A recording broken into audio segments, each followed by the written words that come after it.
যতক্ষণ পর্যন্ত না ফোটে ততক্ষণ পর্যন্ত কিন্তু কেউ চোখ তুলা দেখে না, হাত বাড়ায় নেয় না, কাটার খোঁচা খাইয়েও কেউ ছিঁড়ে না।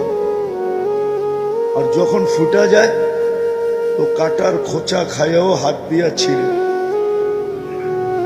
চোখ বুলায়া দেখে, হাত বাড়ায়া নেয়। এমনকি 14 তারিখে যুবক যুবতীরা পয়সা দিয়েও কিনে, আর না পাইলে মারামারিও করে। ঠিক না? সত্য তো? তো ফুল যেরকম ফুটা ব্যতীত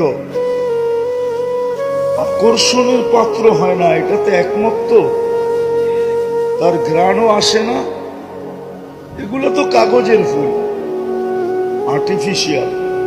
এটাও বলছে কবি, हकीकत सुख नहीं सकती बनावट की उसूल।